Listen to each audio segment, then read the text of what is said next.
event that we had at .0 was completely different from the one right now. How many of you were on the last event? You were there,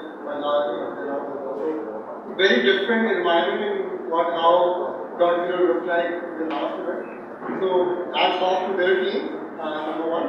So just can we clap for them for the effort and effort. So our next guest this time is not from the IT side. We've taken a different turn and gone towards the retail industry. Yasir Paracha, his background is he's done BS from London School of Economics, MBA from Karachi University, started off a small toy manufacturing store, which is manufacturing company which is digital, which is one of the only soft toy manufacturing company in Pakistan.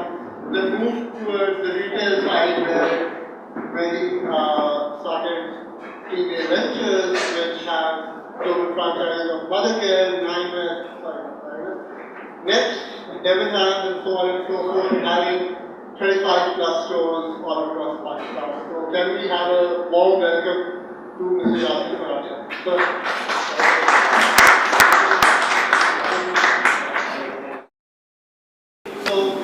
I would like to start off with the background that you have, your background in terms of your family business, your school life, your college life, which you've already spoken about. And then, choosing between doing your own stuff versus, joining a corporate life, which you could already have because you had that experience and you had that education to support that. Assalamu alaikum. I was born in Karachi. Went to school in Karachi, did my A-levels from St. Paul's, University of St. Patrick's, and decided to have a choice between the US and the UK and higher studies. Chose the UK, finally decided to go to the UK, just appealed a lot more. I thought it was a lot more academic, and I loved the sound of living in a city like London. So it was one of the deciding factors. From the beginning, my father was already running his own business in trading and shipping. I now having had kids and especially boys, I realized later that his approach to my upbringing was, I think, absolutely fantastic, and I really hope that I can follow on the same path. I had complete freedom to do anything I wanted. He had absolutely nothing to influence my decision as far as my degree was concerned or my college was concerned. There was completely a lot of freedom on that end.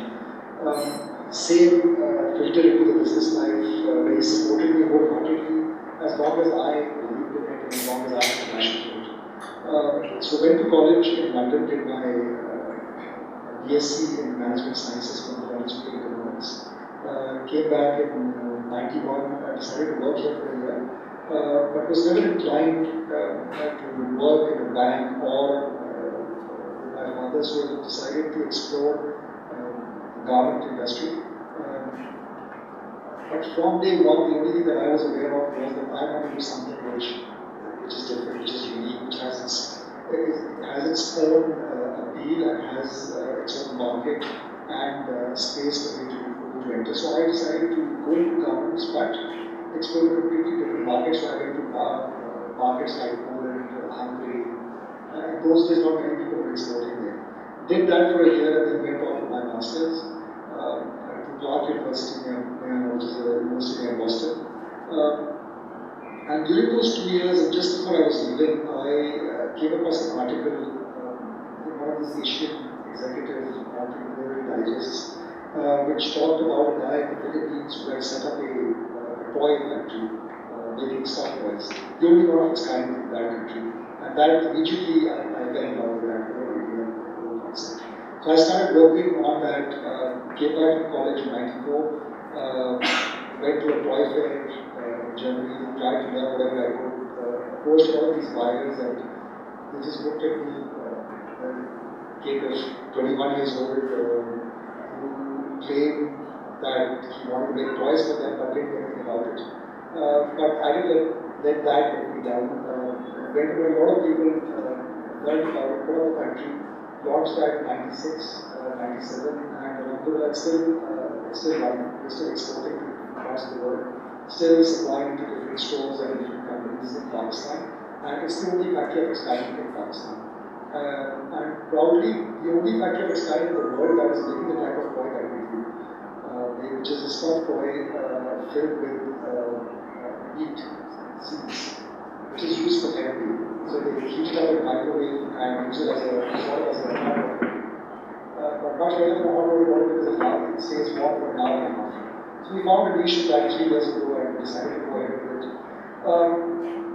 During the course of while I was in the toy business, happened to start getting in touch with mothercare for a completely different reason. And to cut the long story short, we eventually ended up signing up with mothercare in 2004. And that's where I felt my real growth in my career started happening. So I was 33 years old and had passed a very tough time setting up the toy factory. No buyers wanted to come to Pakistan because there was no production base here and Pakistan wasn't exactly known in the toy industry. So struggled with that, but managed to make ends meet, was profitable in wasting. We still didn't have money. And 2004 is when we entered into the retail sector. So, just before going to the retail side, what were the challenges which you were facing in terms of setting up a stuffed toy manufacturing unit, which till now, I mean, not many people are in that category because it's very much driven by China is driven by volume. So what were the challenges, workforce, quality control, so on and so forth? What were the key learnings which you would say that which you took forward? I guess the same challenge that we have right now, being in a company that was very new to the country, the business was very new to the country, expertise, nobody knew how to make toys.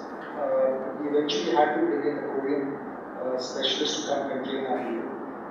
We trained them, but like as it happens in many other value-added industries in the textile trade, a lot of people obviously with high turnover, a lot of people started leaving. So we had to retain the senior management. And very happy to say that they're still with us. So the gentleman who was heading production then now heads the company. He's still with us, does a fantastic job, and I have a lot of support on that side. So I'm not involved anymore in the day-to-day activities of the business. So he runs that. The main thing I think is to we had a challenge of working with our people. Decided to make the investment of bringing some of the people.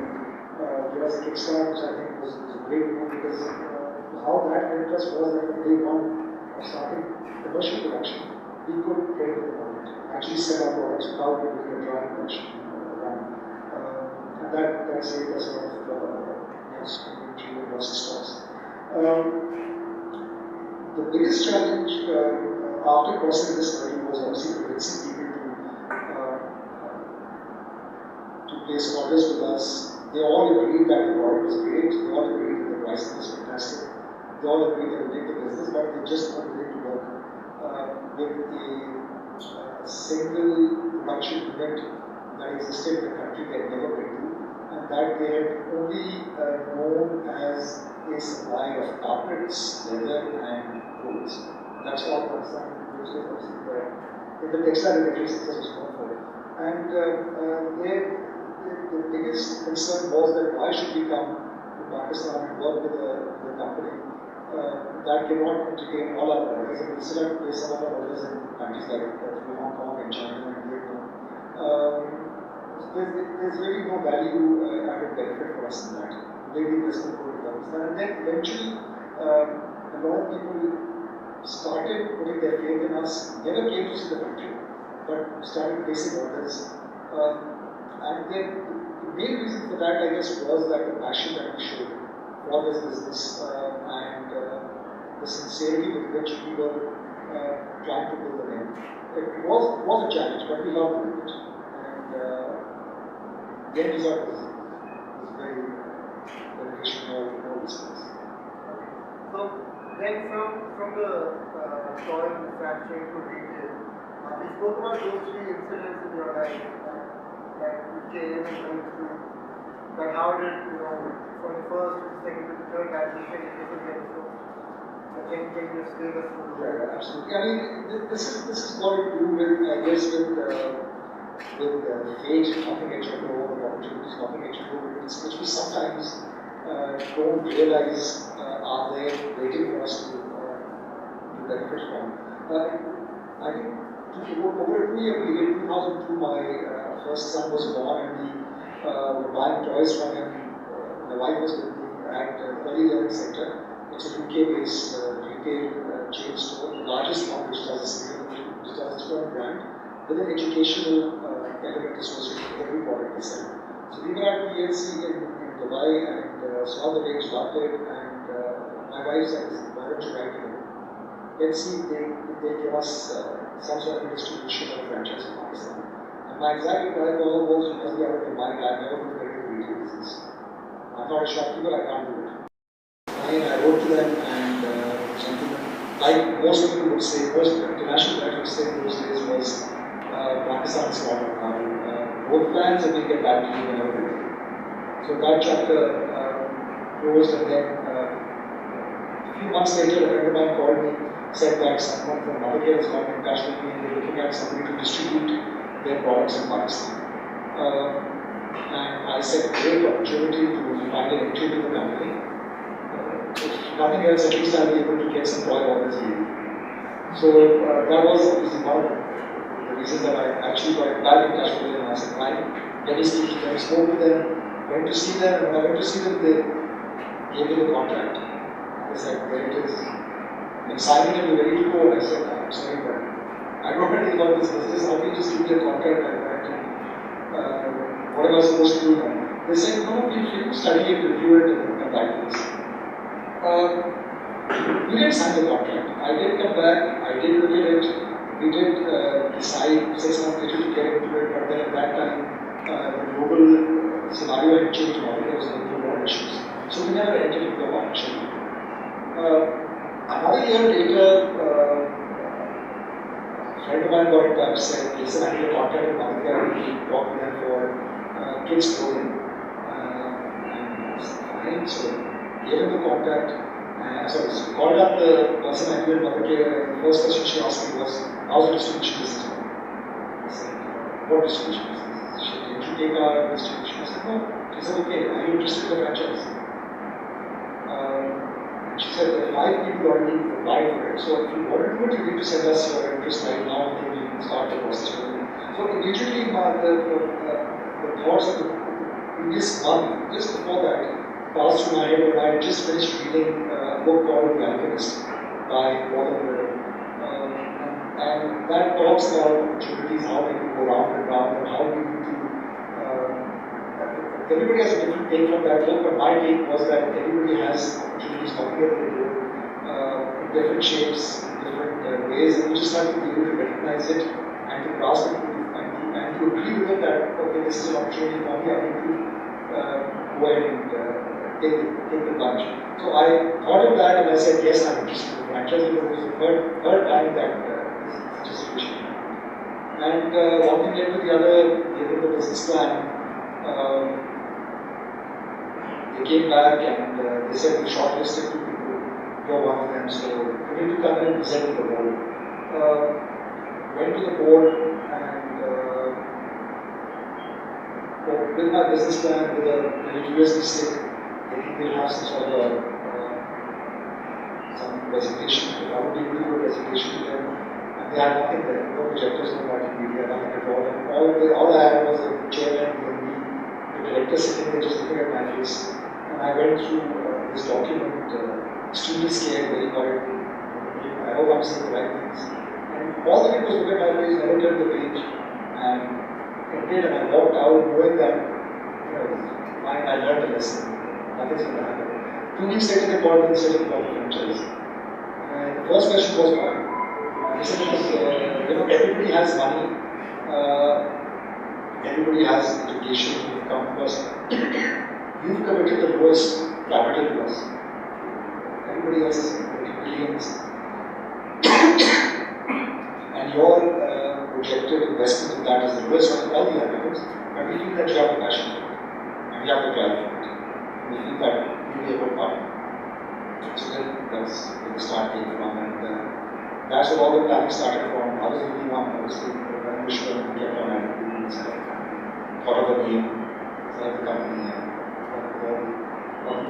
now when I look back and look at that business plan, I realize how childish it must have seemed to them. The entire business plan has got nothing to do with retail. It's like a school project. It's like somebody in metric over there is doing some sort of business plan study. And I wasn't surprised at that time that they didn't open the document. I mean, after that franchise, what were the other challenges in terms of finding the right location, or was that already figured out, or what the challenges in terms of inventory stores, understanding fashion, understanding how Pakistani market, were those challenges, or were those things which were already given in terms of SOPs from the... We had a lot of policy support. I mean, working with an international brand definitely has its benefits. You start off with a lot of information that you probably take years to develop. So we started off with that, but we had to have the right mindset to do it. So from the initial stages, we had decided that we will do everything in that point. Unlike any other import business in Pakistan or retail businesses, everything has to be in black and white, it has to be documented, because that's what adds value to the company. And we will do, if we are going for a franchise, we will do exactly what the brand tells us to do. That's it, there's no question about it. So we asked them how we open up the country, and we followed everything from A to Z, exactly what they recommended us. The challenges that we had was, of course, first of all, finding the right people. Retail has come about this since then, but at that time, you really didn't have people managing retail. Retail was pretty much a safe trap business. And it was small operations, not many brands had a lot of chain, had a lot of stores in their portfolio. So it was very difficult to find the right people. So we interviewed a lot of people, decided on what we were looking for, and went ahead with the team to start off. Sent them for training to the UK, to Mother Care, which I think was really helped them a lot. Got a lot of support from the brands. And the challenge then that we had was to find the location. So we started talking to estate agents. They said, okay, what kind of store size are you looking at? So they were like 3,000 square feet. They're like, impossible. It doesn't exist in the country. What do you do then? And they're like, I don't know, go and talk to a mall or buy a plot of land and make your own. I said, that's not possible, I don't know how you do it. And we really couldn't find anything that was big enough for us. I went to see one of the malls, the first mall that we opened in, and someone introduced us and I said, this is the brand we're talking about, and we need 3,000 square feet. He said, okay, we'll give it to you. And I said, where is it? He said, we'll create it. How are you going to do that? He said, not your problems. And I would like to discuss that in public here as well. So they managed it, and they gave us the space. And that's when we launched. We were lucky enough to find the right location. This was the forum. We didn't go on very long with the forum. Due to a lot of changes in the offer they initially made. But that was the place where we started off. It was great. Loved it. Worked it through in the morning, in the store, with our senior team, with the store team and their families. It was such a unique and such a different experience with all these people from the UK coming to help us that everybody wanted to be a part of it. It was a fantastic journey. So that's how Mother Care started. So were the numbers that we gave and the growth plan that we shared, were they right on track with what you shared versus the projection versus the actual thing was spot on? How did it initially, what was the initial response? The response was great. I mean, the customers, the way they came in, the way they welcomed the brand was great, especially because the whole experience was very different from the existing retail setup. A lot of changes have happened since then. Very happy to say that. But no, we were not on plan.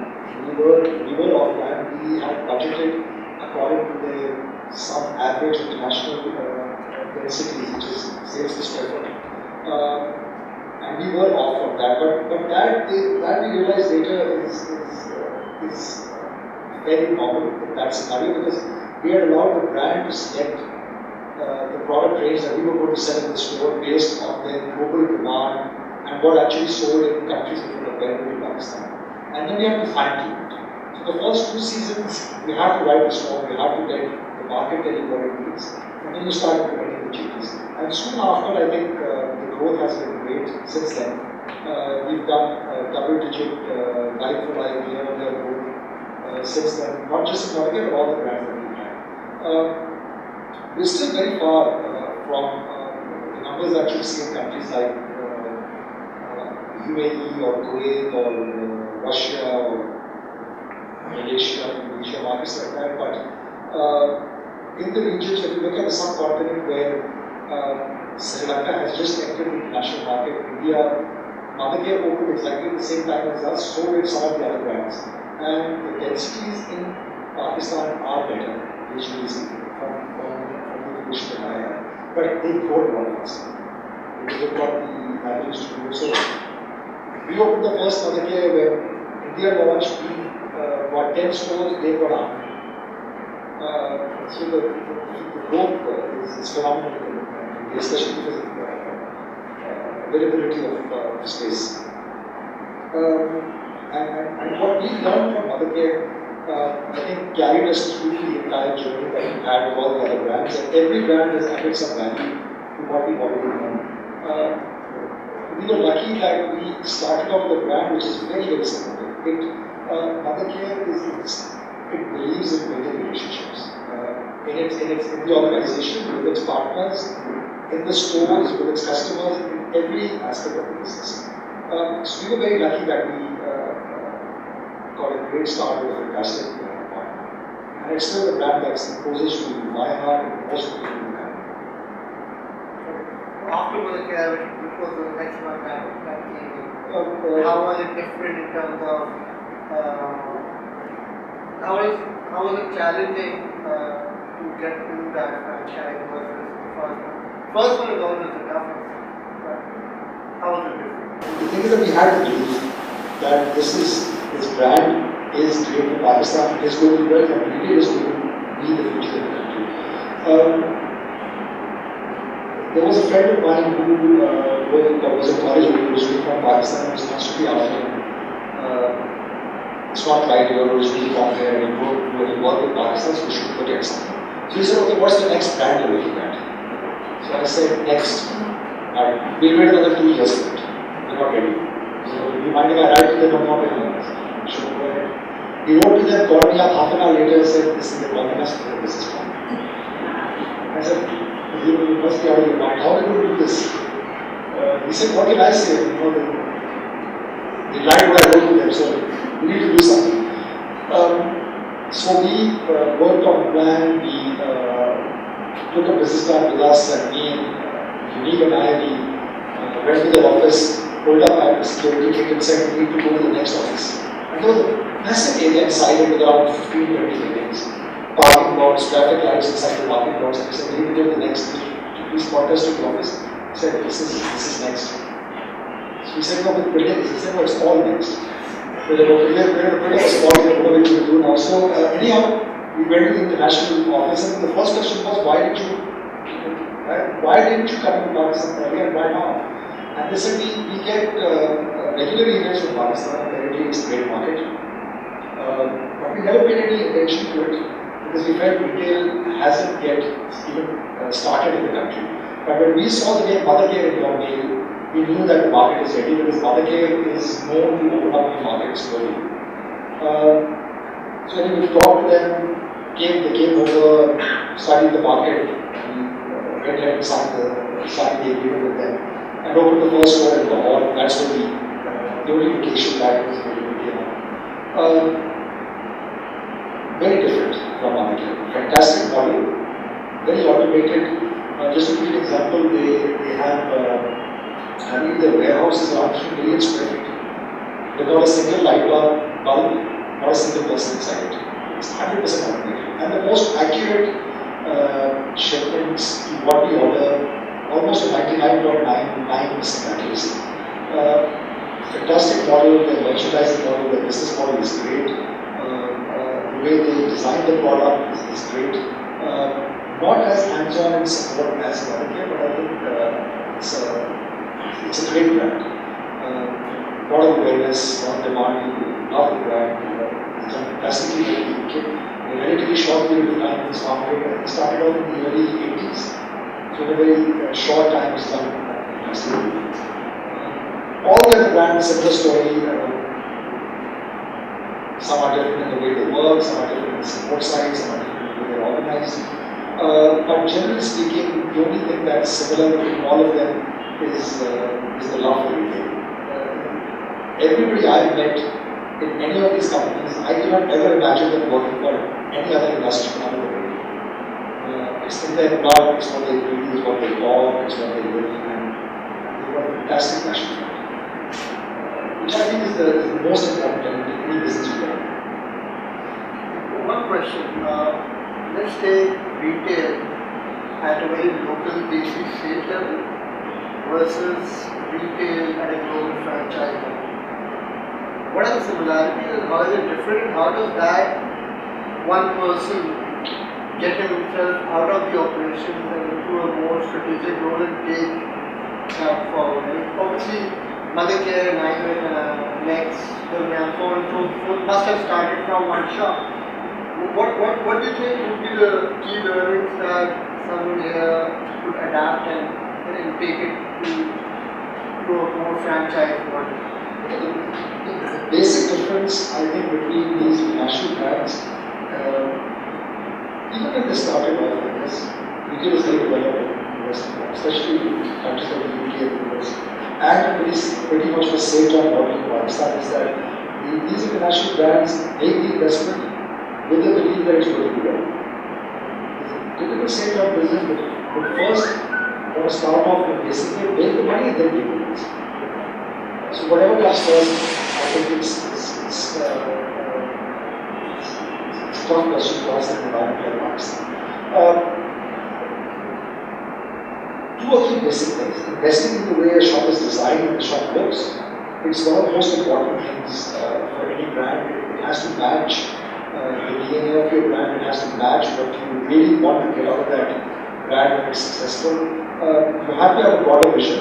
You have to invest in the way it looks because retail is all about experience. You can buy a white shirt from millions of different shops, but why would you go to a specific store and not the one next to it? It's because you get associated with it closely. You have some fondness for it, and that comes from different ways of things: the lighting, the mood, the music, the people, the customer service, the way it's presented. So that's very key element. Secondly, most importantly, when we opened the first store, generally most of the local brands would want to invest in space. So they wanted to invest in the property and then open up the store, so buy a shop.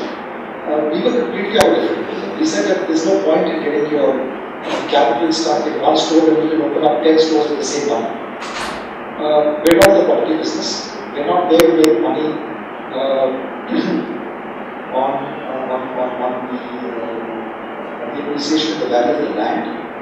And if you are to make money on that, you can only make money on that if your business shuts down. So basically, you're starting a business thinking, I'll buy the store, open up the shop. If it doesn't do well, at least I'll make some money on the property. You have to believe in your core business and that you should do. And a lot of people actually have moved away from it. Other than that, I think the core elements which we also ignored at that time and we soon found out how important it was to the business. IT. So having a fantastic, very robust, and healthy, flexible software that you can use across all aspects of your business and supply chain, which is your warehouse.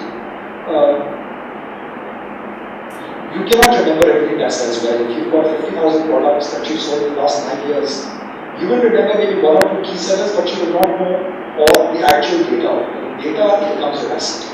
And the only way you can own it is through a strong, widely used software.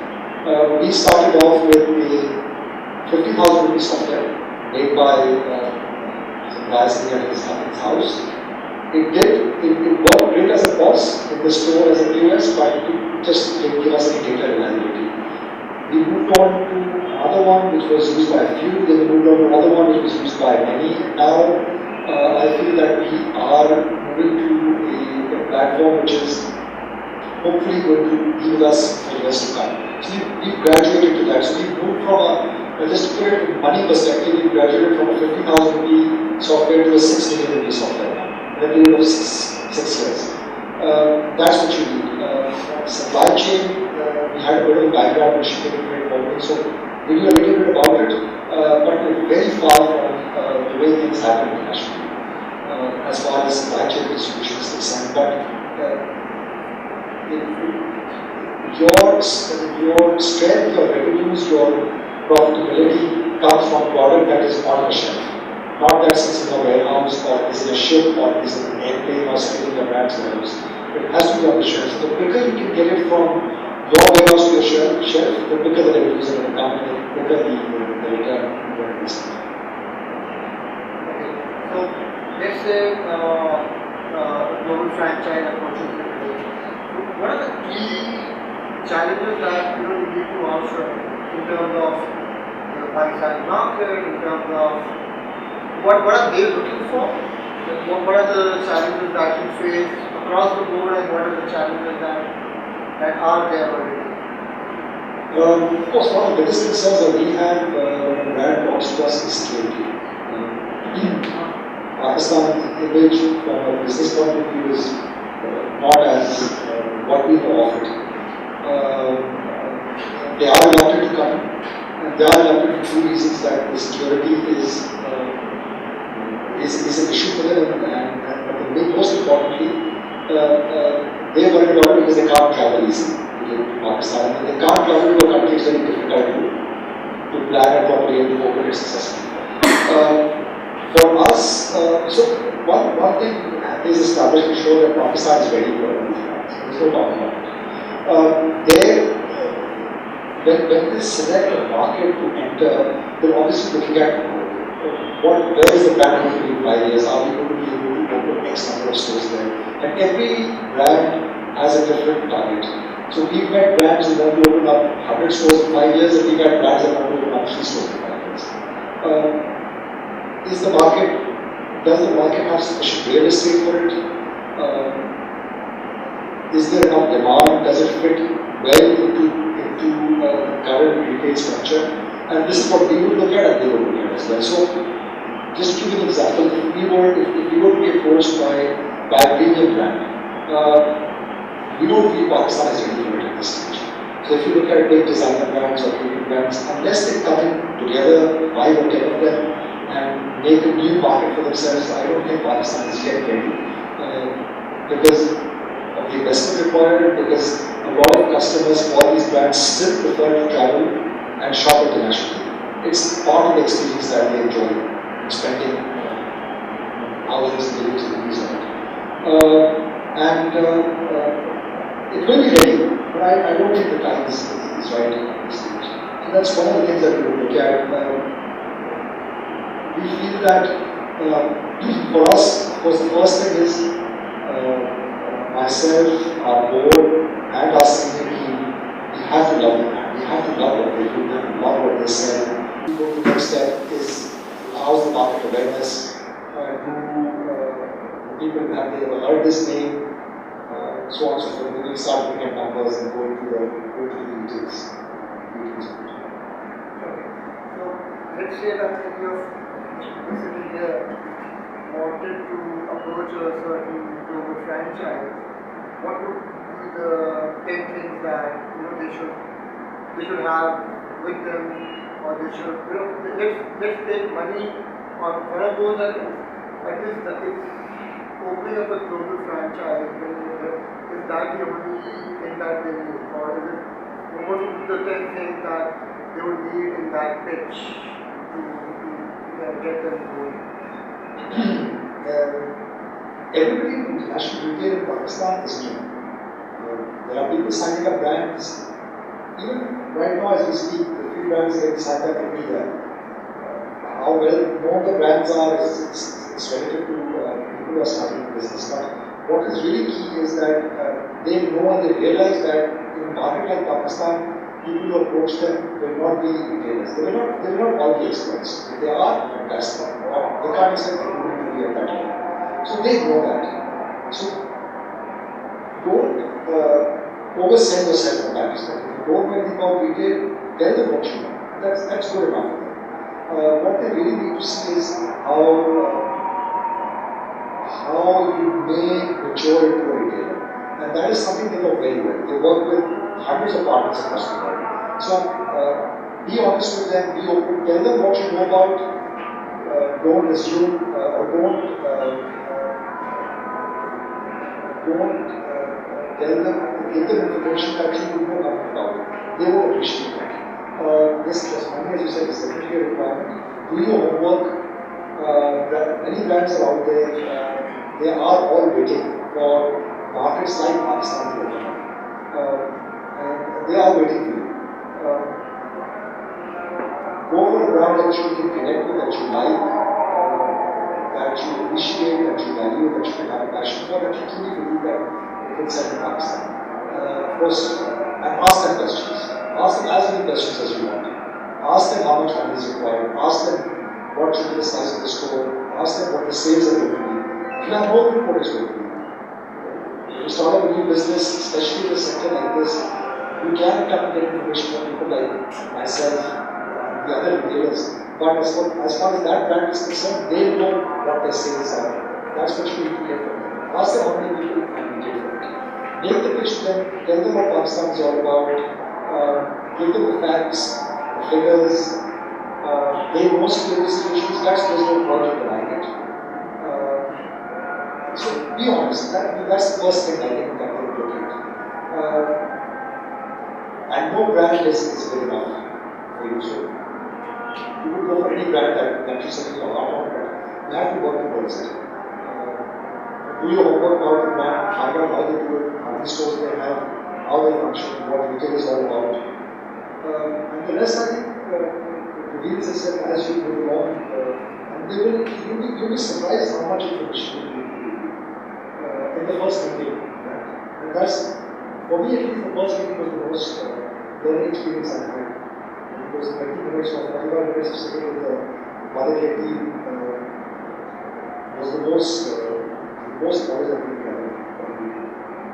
What is the bare minimum in terms of investment needed to bring a global franchise?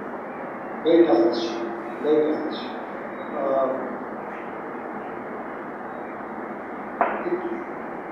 You need to have sufficient funds available to be able to pay for the stock that you need for the first store, to pay, furnish the first store, and to have enough working capital at least for 6 months.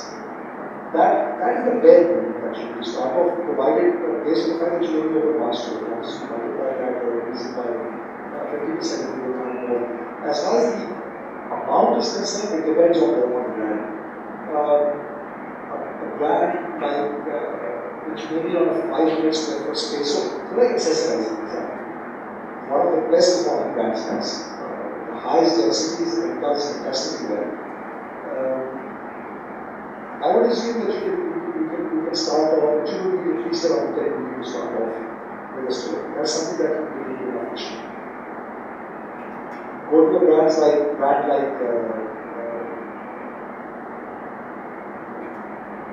something that everybody would know of, Zara, for example. They probably bring around $5 million. Because that's what you're looking at. So it can range from bare minimum to tons of yes, but financial institutions, banks, private equity firms, there are some of them who are quite bullish on Pakistan, and rightly so. And they have opened up their minds to work in the retail business. Retailers historically in Pakistan have never approached banks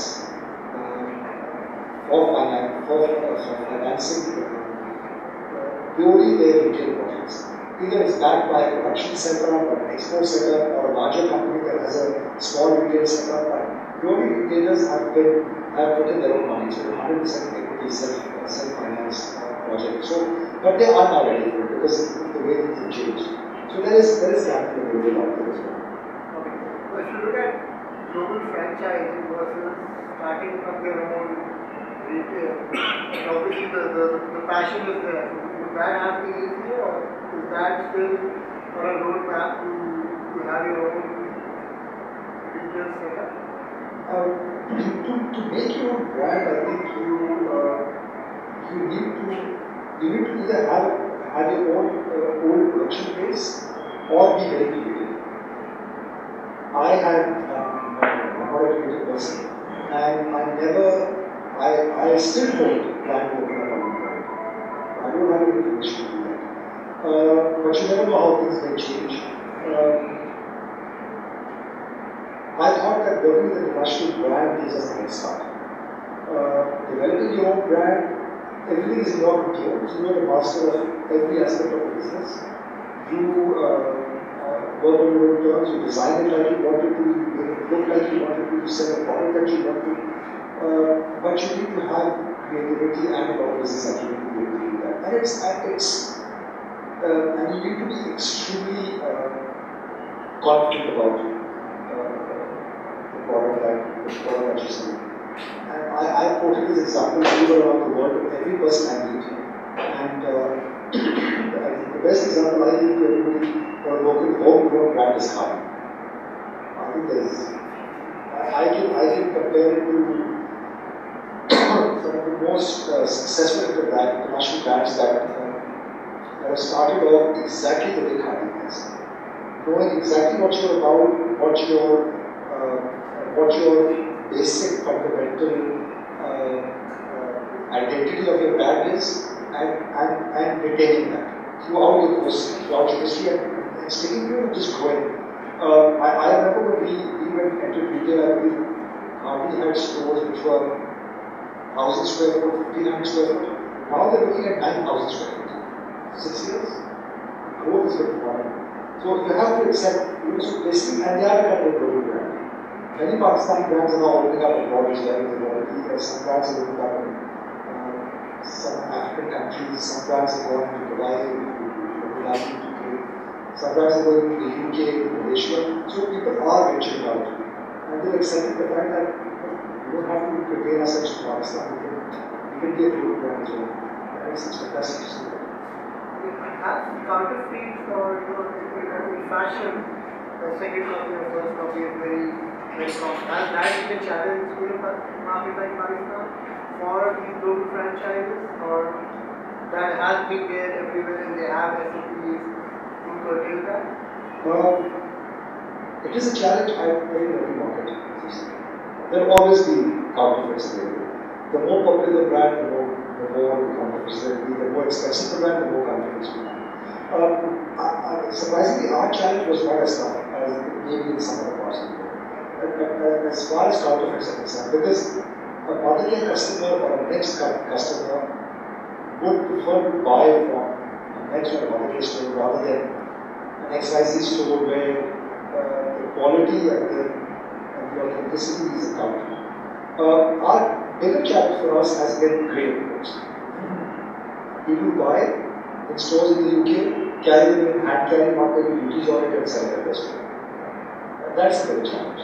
But I think that's reduced significantly, and it's not really easy to control that. What about challenge like exchange rate, changes for pricing, and does that kind of change the profitability or? It does, but we try and minimize it by pricing based on sort of a forward at projected foreign exchange rate because we can't, we work mostly on pound as most of our banks are based on the UK.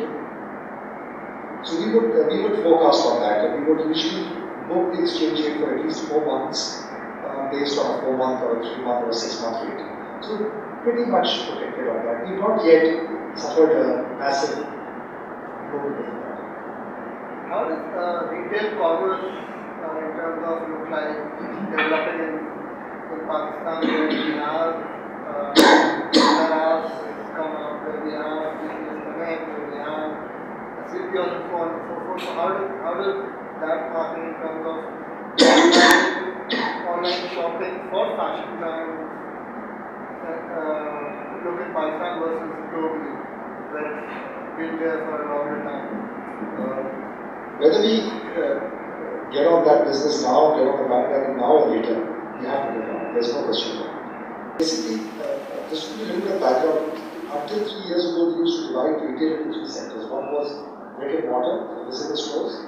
One was obviously pure online, and one was online orders that are placed within the store. So you come in, you like a certain chair, it's not in the color that you wanted, you get on the till in the store, place the order, it is delivered to your home. Where it's come to now is that it's all the same. They've all got together under one heading.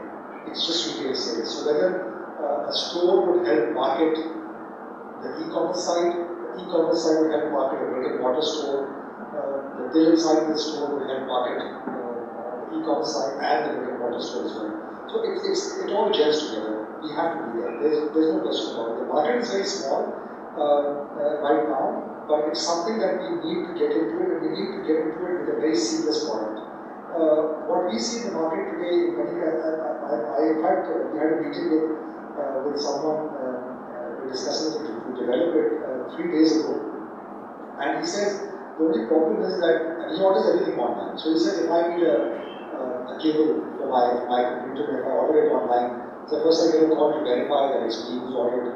So although I place an order on that same site a couple of times a week, they know it's me. They don't need to do that. Secondly, I get a call from them asking directions about it.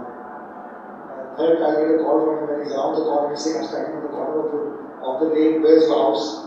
And then he'll come and he'll present that product to me in a blue chopper. So these are things that we need to do. A customer wants to come in, wants to place an order, and wants to get the product, and that's it. You don't need to get in touch with them. You don't need to tell them that, okay, fine, go to your bank, deposit money in my account, when I receive it, I'll send it to you. This is how we're doing it now. For people who are ordering it through Facebook or through email or whatever other things on the phone, you don't have a choice. So we need to work on a seamless product that delivers a solution that your customers deserve. If we can't offer that, I don't think we can do it. And the biggest benefit for brands like us is we can't be like service and barter and open up in hundreds of cities. How long is it going to take for a next to open up in Chichavatni or Taiperu or how are we going to get there? We have customers there, there's no doubt about it. But how long is it going to take us to grow to 400 stores for each brand? Very long, because we need real estate, we need money, we need expertise, we need approvals from the brand, so it's going to take us a long time to get there. And this opens up the entire market to us. And we can be in as many countries as any of these Korean countries were delivered to. So it's somewhere we have to be there. So, one last question. What are your learnings and what are your recommendations to the local retail side which kind of needs to uplift and compare to what the global franchises are doing in terms of how do they how does like an entrepreneur who's just one guy sitting back of that desk and taking care of the operations, taking care of the warehouse, taking care of the cash. How does he come out of that mode and focus more on strategic always going from one retail outlet to the other retail outlet, focusing on a much larger picture? So what do you think is something which is needed? Because also that retail, the category itself funds from its own pocket, right? So then it doesn't experience. See, different aspects, but it all comes down to one thing: the end game. The end game, the end result that you're looking at is the customer who walks into your store smiling and walks out smiling. So, on medications, right? You have to do whatever you need to guarantee that. So, he comes in asking for a certain product, you should have it available. If you don't have it available, you should be able to tell him where it's available. Systems have to be cooperative. Training, IT, very important. Both elements. Merchandising. The key core elements are things you have in your business. You need to professionalize all these areas. It can't be the sale of the business deciding what he wants to buy or produce and then sell that in the store. We've been distributing toys for the past 16 years. 16 years ago, all the retailers wanted white teddy bear. 16 years later, they still want white teddy bear. Nobody wants white teddy bears. Nobody uses them, nobody buys them, they get dirty. They're not the cutest looking. Nobody likes them. They still want it. It's not because the customers want that, it's because many of the retailers that we work with are focused on this white teddy bear which they've been buying and they don't want to go away from it. The fabric that we import to distribute to Pakistani retailers, our suppliers of fabric in Indonesia and in Korea don't make it for anybody else. Nobody buys that fabric anymore. But it sells here because they just aren't willing to get out of that box or to explore the limits of that box and try it out. We go into schools and exhibit or kids come to our factories. They look at our range and they say, why don't you sell this in the stores? We say, because you don't buy them. We want to buy them, we just don't see them anywhere. So, that's what you need. You need to move out of that area because if you don't, you're going to be taken over very soon by some big giant who comes in and they are coming. Soon there will be big toys stores will become in the country. So, merchandise it well. And the only way you can merchandise it and realize that this type of a rugby shirt with full sleeves with red stripes sells well. If it doesn't sell well, I'm not going to make it again. If it sells well, I'll make something similar to it in the next season. You need that data. So invest in that. And it's not rocket science. It can be easily done. So, questions? Assalamu alaikum, I'm Mr. Safir. My question is, since as you have shared your experience and all, you are at least triple PhD in retail marketing in Pakistan at the moment. So my question was, since you have studied this all and you have studied the system and you have studied and implemented them well in the market, why don't you make your own brand, one of the brand, and establish it over here and then take it abroad? Because you have actually studied and implemented that, understanding the system which other person has done it in the market. Because those systems, just like you shared the experience of Next, that their merchandising and their shipments has 99.9, because they implement Six Sigma. But because no other retail store in Pakistan, as per my knowledge, has Six Sigma implemented in their systems. Or they have got ERP implemented in their systems to that extent what they have done it. So we don't have a local brand having all those expertise. Since you are part of them and you that's on your fingertips now, so it's easy for you to do it for the first one. And once you will do it, all these brands such as Hardy who are moving forward, but they are not at that pace. Just like you just shared that Mothercare or Next had 100 branches in India. In the same time, you had 10 branches over here. So my idea or my question is that what stops you by doing that? Because you are one person who has that knowledge at this point of time. First of all, sorry if I came across as a triple PhD. I don't know much about retail. Whatever I do know is something which is very basic. Retail is one sector which actually is extremely exciting and you never stop learning. It's actually something where you learn major solutions, major ideas on a daily basis. So great field to be in. As far as starting a local brand is concerned, you see, we have built around a certain business model as far as our company is concerned, which matches the requirement of a franchise business. To be able to start our own brand, we need to bring in a different mindset. Bring in more creative people, whether it's on the marketing side, on the product design side, or on a store design side. And that all has to be, those elements have to be added to the business. We are in the process of looking at our own brand, but not our own product. Right? So having a brand which may house other brands like a multi-brand store, we are looking at that opportunity. But it's taking us time to do that because of all the growth that's happening. Whether we look at it in the future or not, it may be possible. I'd love to do it because I think owning a brand and having given birth to it and raised it, nurtured it and made it successful, I think there's nothing like it. And as far as आपने खादी का जिक्र किया था, I think khadi is one of the most progressive brands and organizations here. As far as out of all the homegrown, the new homegrown brands which have come up in the last 10-15 years that I would know. I don't know a lot of brands, but out of that I think they've come a long way. They've done fantastic work. So I hope that answers your question. There's no question that there's potential in it. There's no question about it. Right now I think that the market is so young and so open that any brand that does the job well will be successful. My name is the question is that we have been talking about the market opening up in Pakistan in the last few years. It's growing. That is one of the key elements that we talked about. What do you think is the factor or the factors that are affecting the Pakistani market?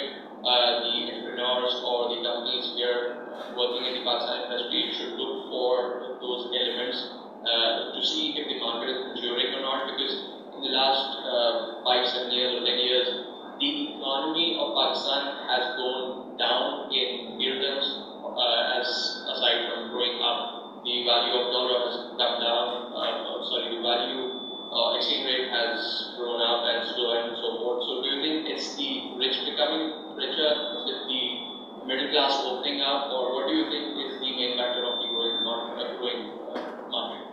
The main factors that is lead to the growth in the retail market, or it didn't exist before. There was no. You've gone to Dolman Mall, I'm sure, in Gifted. That didn't exist before. There was no Dolman Mall, Tahir Road. I call it floor 2, 3 and above, because below that it's a prehistoric retail center. That didn't exist before. See, we all need to buy things. We all need to go for clothes, for shoes, for watches, or whatever it is. There was a time when you had to look for these things before. There was a time when I can remember where people used to travel back from different parts of the world, and half of the stuff in their suitcase was shampoos and toothbrushes and chocolates, and things like that. Nobody does that anymore. You don't buy a shampoo from when you travel to Dubai or the UK. Not a majority of people don't, because you have availability here. So a lot of that is moving here. There's a lot of awareness, education, especially in big cities. You've got the opportunity now and the right environment to go in and enjoy the whole shopping experience. So you are going to buy. But now the size of the pie is bigger. You have availability. People who are buying from abroad or buying through friends who are coming from abroad. That is slowly passing on to the local market. Disposable income and desire to spend. the desire to spend, I think, is something that has really grown, especially in a market like Karachi. A lot of people won't spend big bucks on retail brands. The second generation, third generation that have come in are spending money on that. The market that we have, I mean, now I'm only referring to international brands as far as when I'm talking about comparing to traveling and buying locally. The segment of the market that we are still struggling to bring into our store and convert it into transactions are the people who travel regularly. They still prefer to buy it in a place like Dubai, which is 20% more expensive than Pakistan. Or in a place like Malaysia or Indonesia, which is 40% more expensive than Pakistan. All same brands. The range obviously also changes because it depends on which season you go in, but a lot of them still prefer to buy from them because that's a part of going on a holiday. It's a part of the whole experience. And I think that will also change when we have more malls coming up, like Dolphin, it's going to change. 2015 onwards, I think, in a period of 3 to 4 years, initially now, my estimated the projections that we have is roughly the new retail that comes in, the new space created is going to convert into $1 billion in retail sales, new retail sales in the next I think 2015 to 2018. That's a massive, and we need brands, we need local brands to expand, we need international brands to come in, we need new brands to be converted. There's a lot of potential. There's clearly a massive market. 20 million people in Karachi. People would die for a market like that. My question was, what do you look for in people when you're building a team? Obviously, you've had success building new businesses so far from the ground up. I'm sure there are people, and there are people who have actually helped you build that thing up. What I wanted to know was, what do you look for in people? What would be the few qualities that you find that these result in the kind of people that you're looking for? And secondly, how do you ingrain the sense and the culture of your company into the people that you actually bring on board and aim to retain them in the future? Actually, that's a question that I've been asking myself and discussing with the team since the last month or so. It's an area where we really need to focus on because we feel that we need to re-energize the passion in the team because we've grown in the last, from 2011, October, December till now, so roughly 22 months or so, 3 times. Team has increased, space has increased, so a lot of things have changed. First of all, what do we look for in people? I think what most people would look for: sincerity, passion for what they do, and ownership. Ownership is very important. So if somebody joins us and is even looking after a store, we want them to know that that is their domain. If I go into that store, or if their brand manager goes into their store and tells them that this is how you should be doing it, it's that store manager's decision if he wants to implement it. That's his domain. So that is some kind of ownership that they need to take. So I can't go in and tell him that this is how you need to stand and this is how you need to tell your staff to stand if he doesn't agree with it. But he will agree with it if what we're saying is right. So, it's basically having the right knowledge and understanding what advice people are giving you and then implementing it on your own terms. Passion, I think that becomes very clear the first couple of times you sit with somebody and try to understand it. As far as honesty and sincerity is concerned, there are ways to test that. And we do sometimes employ tools, especially for senior management. We do psychometric analysis, we do a couple of tests and quizzes, and we've seen some amazing surprises in that. We've seen people who try to dodge the system and they can't do it. and obviously we don't go for people like that. So you know, it's trying to find the right people. Retaining them, it has been a challenge, especially on junior positions in stores, and in some cases on senior positions as well, because a lot of new brands that come in would love to get people from the brands that exist in the market. And we constantly have headhunters coming into our stores and making open offers to everybody. That is a hurdle we're trying to cross right now. We're trying to find out ways on how to retain them, how to motivate them enough to continue to work with us. We do train them on a regular basis. We've just now, in fact, 2 weeks ago, we've now promoted the first girl who joined us, the first mother girl opened in 2005. We've now made her a trainer on the retail side, so she's now positioned in one of the stores, trying to motivate people, trying to tell them what retail means and what the body language needs to be, areas like that. And then we'll hopefully try to get into other exercises through our HR and through other elements of the business and work on something that really will help us in retaining our people. I mean, it's a people's business. They are the ones who can make a transaction happen and sell a product and add to it. Without that, without having good people and keep people there, we clearly cannot be successful. What you spoke about was on-job training, right? Like you said, you don't have people, experienced people in the market. You have to look for experienced people in a relevant or similar field. I was thinking, we don't have such trainings, we don't have such trainings at our colleges or universities where they train you for the retail business.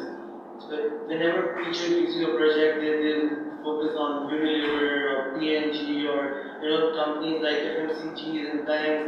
They never tell you to go and research about retail business, how the retail business works, how the supply chain works.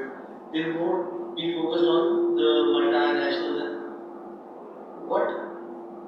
How do we train ourselves if someone is interested in working in retail business and wants to know prior working in retail business, how does he develop himself for the industry?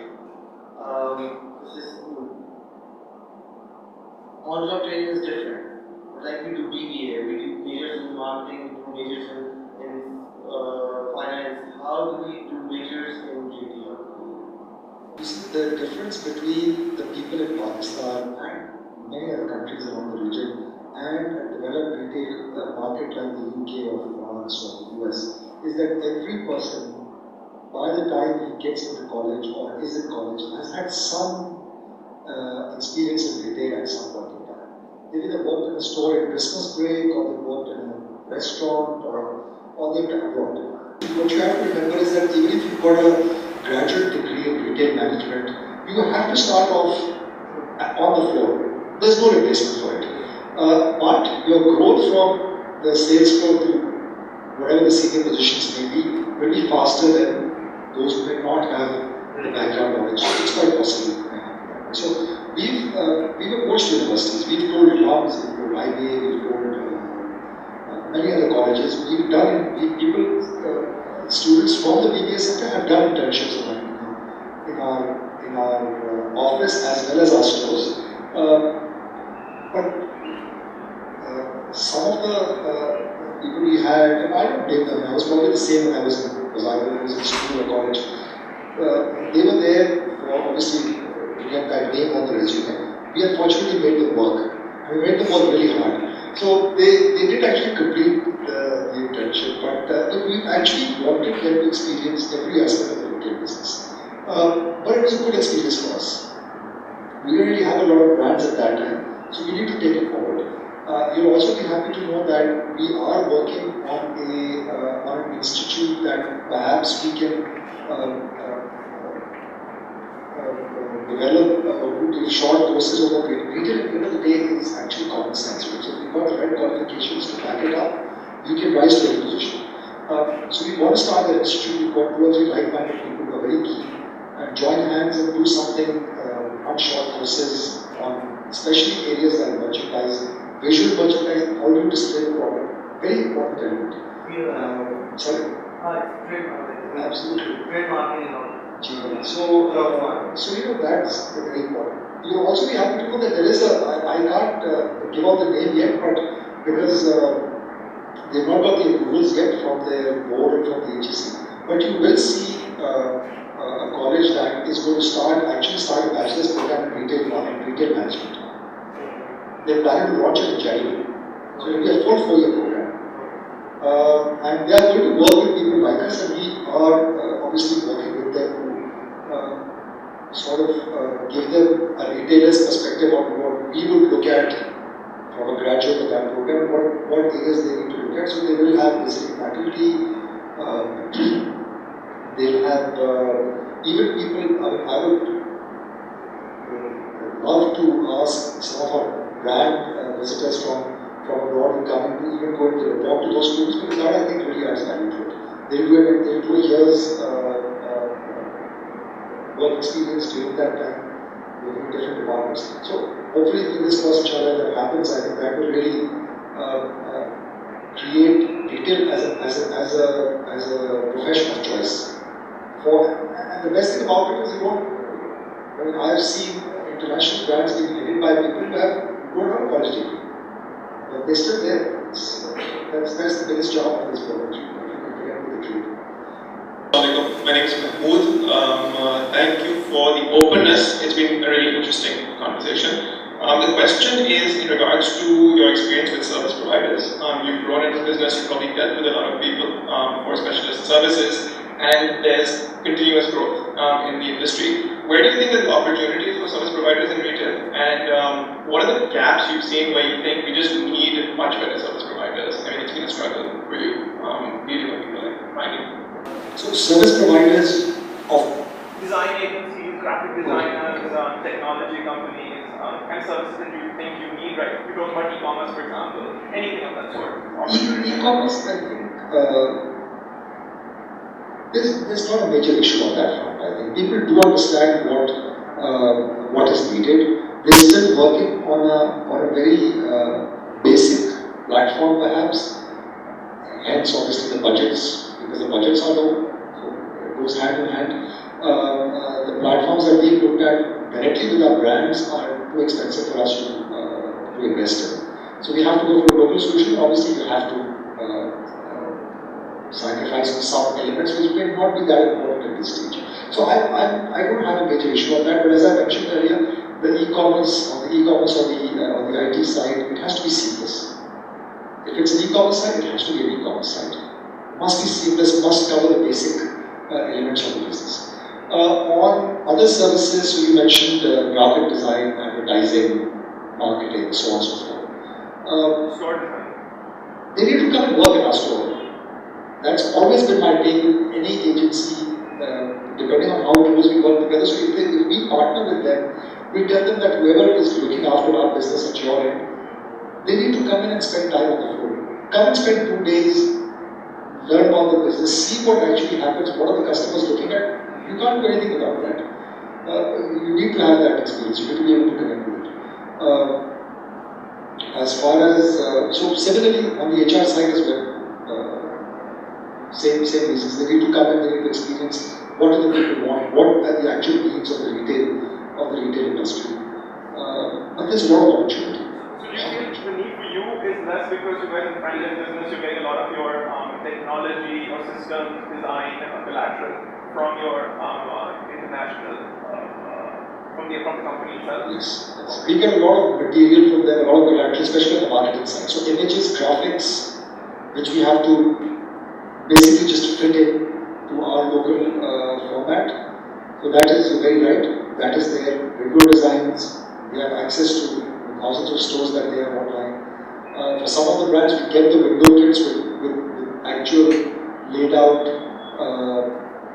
guidelines on how to put it up. Like Accessorize will change a window every month. Next we'll do it probably every quarter or 2 months. So yes, we definitely have a lot of benefits on that level.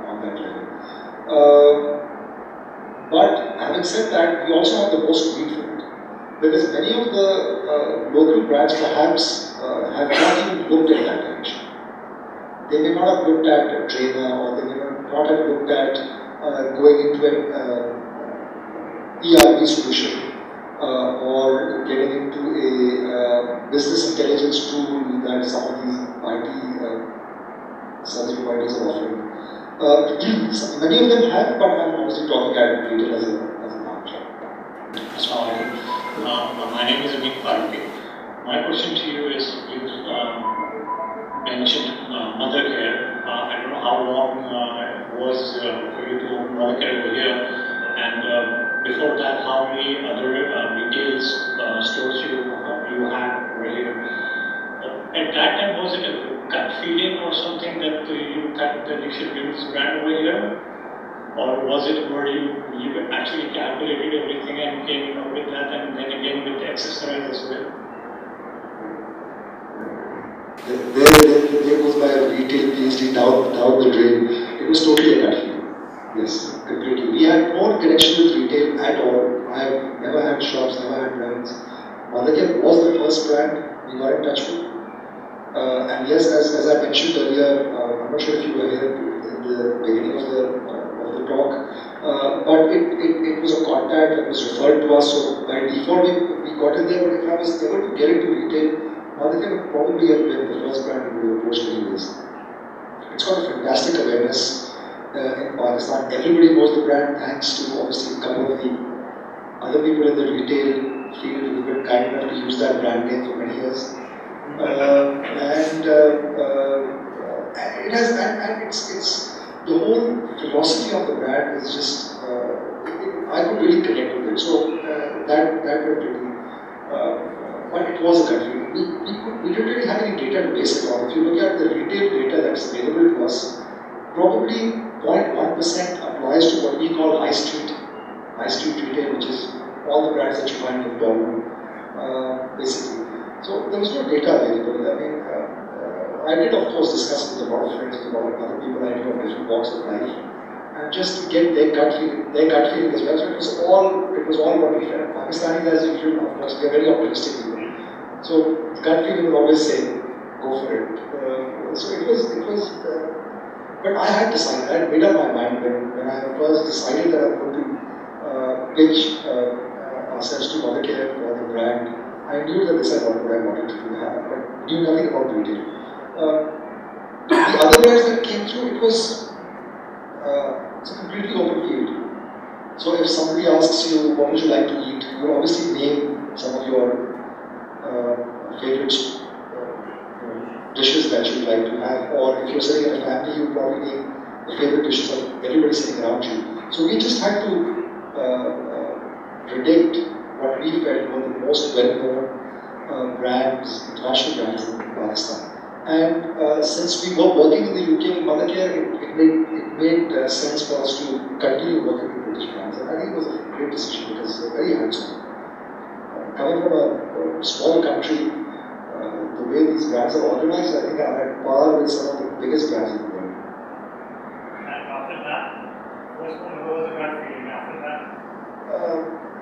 You see, when this, as I mentioned earlier, one of my business partners who first approached Next on our behalf, what I mentioned about earlier on in the talk, he then eventually joined us as a partner, because when we got Next, we asked him that, since you were the first one to get in touch with Next, we feel that you should be a part of this company. If you want to come in as a partner, we welcome you with open arms. So he's still a partner with us. So when he asked what's the next brand you go for, the first brand that came up was Next. Accessorize was his idea. I didn't know much about accessorize. I'd seen the stores, but I didn't exactly know what the background was. But he said that it's always busy. It does well. And then from then onwards, Early Learning Center, which was a toy brand, which was the first brand actually that my wife had asked us to approach back in 2002. It was the first brand we had written to, and we went back to them after getting into retail, and this time they agreed to give us the brand. We got the franchise, and then when to sign the contract, they said, do you want to sign a contract with us, or do you want to sign it with Mothercare? I said, sorry, but we don't understand. He said, we just got it bought out by Mothercare. So that would have come to us in any case as a part and parcel. Other than that, Debenhams, Timberland, Crocs, they've been in touch with us. So we constantly get calls, a new brand every couple of months that will get in touch with us, say that, would you like to discuss Pakistan? We want to come into the market, would you like to talk to us about it? But we took a decision end of last year that we're not going to add any more brands for the next at least 2 years. We want to consolidate the business, work on areas that I mentioned earlier. So IT, HR, training, things like that. And consolidate the business so that we're ready to cope with the challenges and with the growth that we expect in 2015 onwards. That now the brands are contacting you. So what are their expectations? Like again, if these would be like future brands coming with you also, will those be calculated or not? Because if you're saying the market Karachi is like 30 billion people, so I still think that a brand of other categories, like for that, there is a very fraction of percentage that would go into store and marketing, and even people who are going to know the gap would be waiting for sales to come in and go and buy stuff when sales are on. You'll be surprised. Only 10% of our sales are on discount. 90% of our sales are full price. And you also have to remember that in retail, you buy stock specifically for your end of season sale. So if you're projecting a sale of say 100 rupees for the next season, you will buy 20% extra. So you'll buy 120 rupees worth of stock.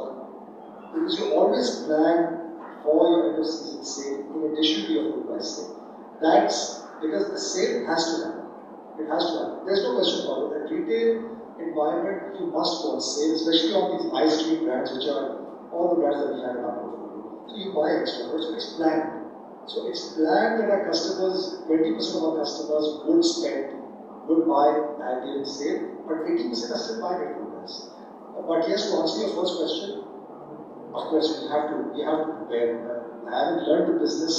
The first couple of brands could have been on gut feeling, but the rest of the brands that we actually decided to sign up with had to be based on numbers, had to be based on projections, had to be based on what obviously our team felt about it. Debenhams, for example, we signed the contract in 2008. We opened in 2012. So 2008, we only signed the contract because we did have access to a space, large space for Debenhams. So we decided that okay, we can sign the contract, we'll be able to open in 8 months, whatever it will be. Unfortunately, that never went ahead because 2008, the last quarter, September onwards, the way the global situation developed, we decided to back off from opening the store. We didn't know how it was going to impact Pakistan. We didn't know how it was going to impact the brand we were working with. So we decided to take a backseat and wait it out. So we eventually opened in 2012. So 4 years it takes to do that. If a brand like Debenhams were to come to us now, I'm not sure what I'm going to tell them because I can't see any space coming up at least in the next 3 years where we can open up a 25,000 square foot store. And these brands are looking at space, for example, in Indonesia, they've got a Debenhams which is 180,000 square feet. The biggest store in the UK for Debenhams is 350,000 square feet. That's the size of one entire floor at Tottenham. Entire floor including corridors, including the atrium. So people are rising to that level. So we of course we do work on that. We do look at numbers, we do look at projections. On the other hand, like if Debenhams wants such a big space, what are the sales if there are 3 Debenhams going to open, it can be open? Are the sales like that? Like, Of course. are there? We're a privately owned business. We will invest money where there's money. What we realized is that Alhamdulillah, touch wood, all the businesses we've gone in, all the brands that we've gone in, we've not had to shut down a single shop. We did close down 1 or 2 stores, but that was complete. I think it was a wrong decision in the first place it is. And we took that decision thinking that we're only going to do it for 6 months. If it doesn't work, we'll shut it down. And we designed it in such a way that we were able to take most of our investment out. So stock is there, the furniture, the equipment, everything will be taken out. So we didn't really lose money on that, but there is potential. And you'll be surprised on the potential that there is in the market. Maybe people who we talk to on a regular basis, they might not be going there to shop, but we don't know the mindset of 20 million people in Karachi or the 200 million of us. You know, it's a huge thing. There's so many differences in the taste and preferences. I used to go very regularly to Mothercare is one brand where we actually select every product that sells in our stores. So every franchise partner gets together 6 times, 7 times a year in their office. And we select the range, each and every product. So until a year ago, at least I pretend 2 or 3 of those meetings together with our buyer. So you know, and we sold mini skirts, which was sent to us by accident. Mini skirts for expecting mothers, right? And we sold them. So you never know what they said. It's really surprising, I said. You still get the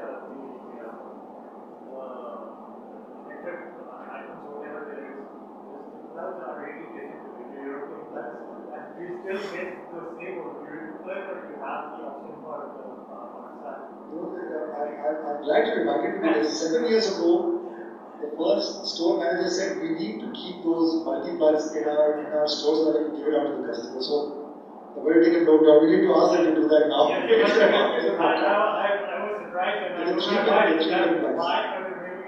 Because it's the way it's made. Yeah, right. So they make it that way and they don't change that. I think that the volumes are not massive as far as the electrical products are concerned. So they're very limited. But thank you very much. I'll share my solution to that. Any other questions?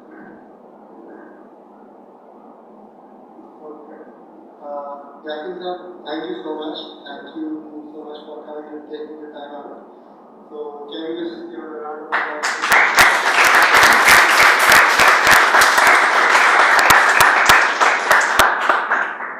Thank you to the .0 facility for having us here.